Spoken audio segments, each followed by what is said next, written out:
Bonjour Jean-Christophe, où sommes-nous? Bonjour Emmanuel, alors on est sur le salon, les salons appellent, parce qu'il y a deux salons aujourd'hui, un salon pour les cadres, le salon européen de l'ingénieur, donc c'est la possibilité pour tout cadre aujourd'hui de rencontrer un certain nombre d'entreprises, une centaine d'entreprises, et on a également un certain nombre de services à leur offrir, du conseil personnalisé sur les CV, des ateliers, des mini-tables rondes, mais aussi l'espace réseau pro qui se trouve ici, où on fait des démonstrations toute la journée sur les réseaux sociaux, sur Viadeo notamment, sur le partenariat Apex Viadeo. D'accord, alors ce matin, si je ne me trompe pas, il y avait une conférence. Oui, alors j'ai eu le plaisir d'animer une très belle conférence avec Franck Lapinta, responsable marketing RH et Web 2.0 de la Société Générale, où on a un peu présenté les médias sociaux utilisés par les candidats d'un côté, utilisés par la marque et les entreprises de l'autre. Voilà, donc je crois que tu as pris soin de filmer tout ça ce matin, donc on verra ça très vite. D'accord, merci beaucoup Jean-Christophe, à bientôt. Franck, aujourd'hui c'est un vrai enjeu pour les marques. Cette présence en ligne, elles sont obligées aujourd'hui, les entreprises, d'investir les mêmes plateformes que vous. Déjà, ne serait-ce que pour savoir un petit peu ce qu'on dit sur elles, ça c'était l'idée que de toute manière, ces plateformes existent et que de toute façon, les clients, les consommateurs, les potentiels candidats, futurs collaborateurs échangent déjà entre eux sur Facebook, mais aussi peut-être sur des hubs ou des groupes, sur Viadeo, sur LinkedIn, éventuellement via Twitter. Et du coup, l'entreprise a tout intérêt à investir aussi ces mêmes plateformes, non seulement pour savoir ce qui est dit sur elle, évidemment, mais aussi peut-être pour du coup reprendre un petit peu le lead et véhiculer l'image qu'elle a envie de véhiculer, en initiant le dialogue, en jouant peut-être un peu plus sur la transparence aussi.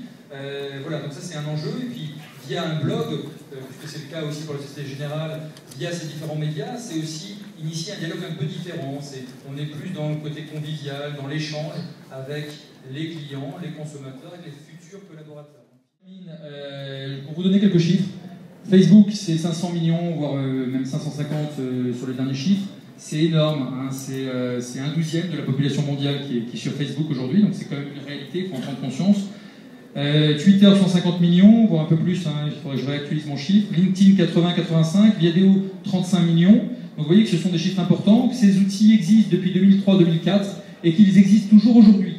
C'est-à-dire que finalement, l'effet de mode est passé. Aujourd'hui, on est plutôt sur un phénomène de société. Ces outils fonctionnent, ont permis aux personnes d'interagir, de rester connectées avec ses amis d'un côté, avec ses contacts professionnels de l'autre. Donc le système fonctionne et il n'est pas prêt de s'arrêter. Ces outils vous permettent vraiment d'avoir vos contacts à portée de clic sous la main. Donc ce sont des outils de pilotage de carrière. Là, je parle de LinkedIn et de Viadeo. Facebook, pour l'instant, on va le garder pour la vie privée. Mais les outils réseaux sociaux professionnels, ça vous sert à ça. Hein, c'est ce que je montre juste derrière. Les job boards, c'est l'emploi. Les réseaux sociaux, c'est trois choses.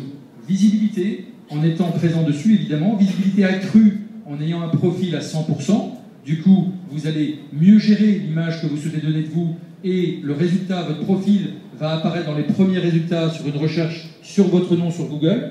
Réseau, deuxième intérêt, c'est que finalement, ça remplace efficacement un classeur de carte de visite, un carnet d'adresses qui finalement n'est rapidement plus à jour, reste statique. Là, on a un outil qui est vivant, dynamique. Hein, vous avez toujours à portée de clic tous vos contacts sous la main et vous les voyez évoluer tout au long de leur carrière. Ils vous voient évoluer, vous, tout au long de votre carrière. Et avec les smartphones qu'on a aujourd'hui et les applications qui sont en ligne, on peut avoir ça dans la poche. Troisième intérêt, comment je gère ma carrière sur ces sites, comment j'échange avec d'autres professionnels, comment je m'en sers dans ma recherche d'emploi, comment je m'en sers en tant que recruteur pour chercher les meilleurs candidats. D'avoir énormément d'informations sur les entreprises et beaucoup plus d'informations qu'ils ne pouvaient en avoir précédemment.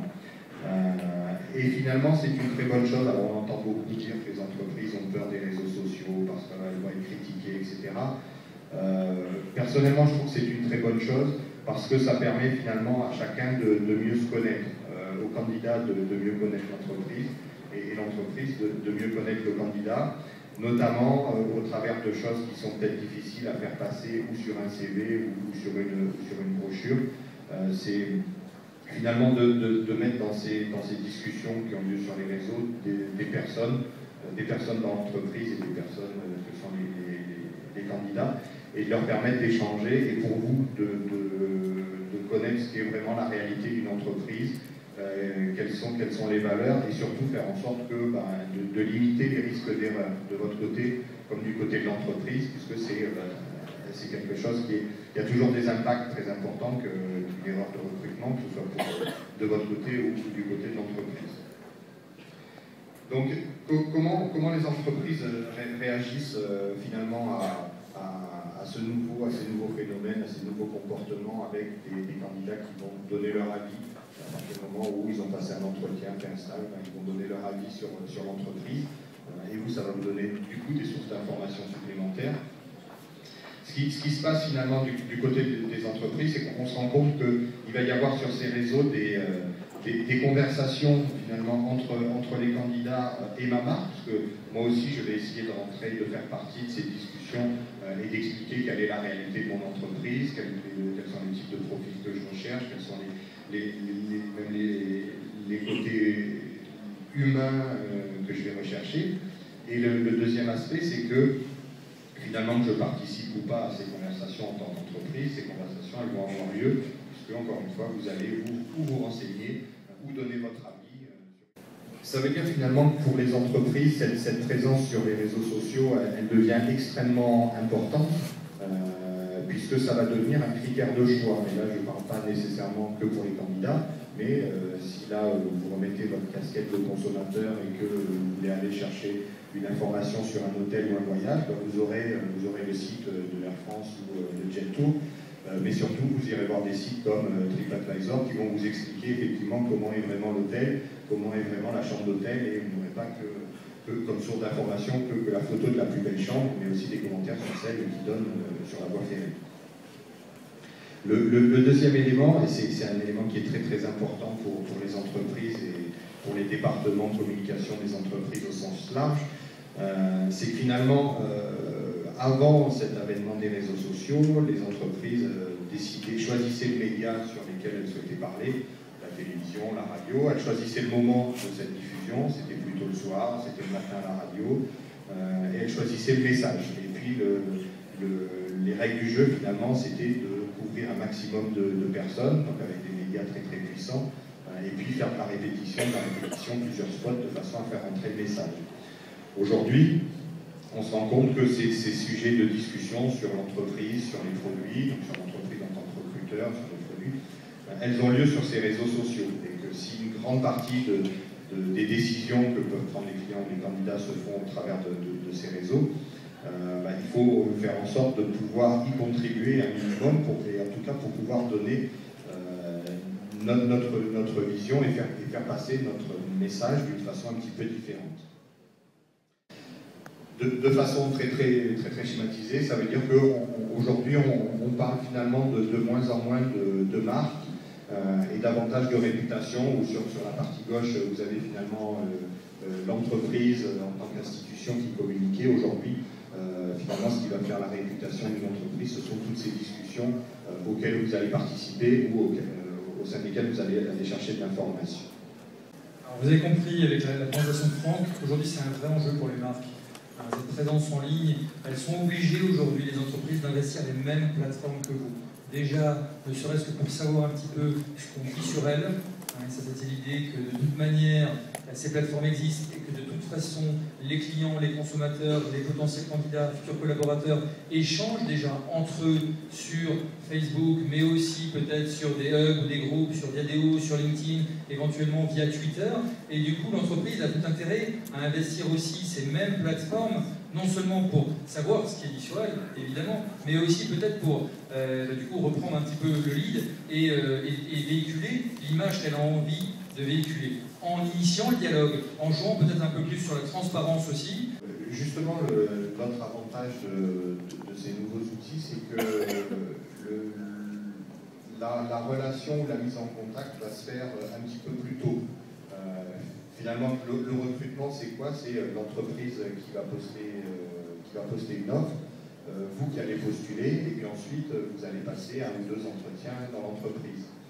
On peut considérer finalement que c'est un petit peu pauvre pour vous comme pour l'entreprise de se faire une idée de finalement est-ce que ce candidat correspond bien à l'entreprise et au poste, et vous, est-ce que cette entreprise correspond à ce que vous avez envie de faire, est-ce que le poste correspond vraiment à ce que vous voulez, est-ce que vous partagez les valeurs de l'entreprise, est-ce que vous pouvez vous projeter en 3 ans ou 5 ans dans cette entreprise.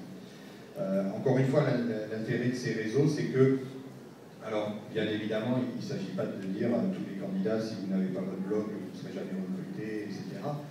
C'est simplement que si effectivement aujourd'hui les entreprises vont de plus en plus sur les réseaux sociaux professionnels, notamment comme LinkedIn et Viadeo, l'intérêt essentiel que l'on y voit, c'est qu'on va y trouver des candidats qui ne sont pas nécessairement en recherche active, et ça va nous permettre de compléter ce que l'on pourrait avoir au travers de job.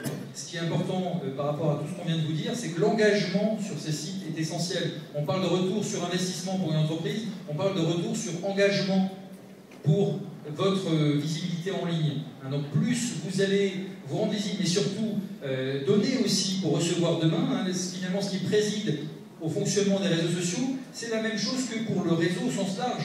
La dynamique réseau, l'état d'esprit réseau, la démarche réseau qui veut que l'on donne avant de recevoir, que l'on sème avant de récolter, et que ce soit gagnant-gagnant, je donne à A qui va donner à B, qui va donner à C, c'est peut-être X qui un jour me rendra service. Ça, c'est un véritable état d'esprit qui préside au fonctionnement et au bon fonctionnement de ces outils. Bonjour, je cherche un emploi, je suis sur Viadeo, mais pas sur Facebook. Comment définir un recruteur? Je te laisse savoir. Je peux vous répondre pour le cas de la Société Générale, je ne sais pas ce qu'il en est pour les autres entreprises. Il y a deux choses. La première, c'est qu'aujourd'hui, les recruteurs n'utilisent pas Facebook. C'est pas simplement une réponse de défense, c'est qu'en se mettant 2 minutes finalement dans la peau d'un recruteur qui a besoin de trouver le candidat qui correspond parfaitement à son poste, qui a finalement un temps assez limité, parce qu'il a beaucoup de missions de recrutement à faire. Est-ce qu'il va aller chercher sur Facebook où il y aura peut-être 20% d'informations professionnelles et 80% d'infos perso? Non, c'est pas ça qui va permettre de déterminer le bon candidat. Ça, c'est la première question. Il y a des sources d'informations en tant que recruteur qui sont beaucoup plus fiables que Facebook. La deuxième, c'est est-ce que les recruteurs vont sur Facebook pour voir effectivement ce que vous avez fait pendant vos vacances ou pour votre soirée? Très très honnêtement, on s'en fout. Et puis ce qui est plus important pour une entreprise, c'est les aspects vraiment professionnels. Et puis il faut aussi faire un petit peu confiance, je crois, à l'intelligence des recruteurs qui vont faire la part des choses entre une information. Alors effectivement, je ne peux pas vous dire qu'on est derrière tous les recruteurs et qu'ils ne vont pas voir Facebook, je ne sais pas. Après, il faut faire aussi confiance à leur intelligence. Ils ont toutes sortes de sources d'informations et ils vont les exploiter de façon professionnelle. Voilà.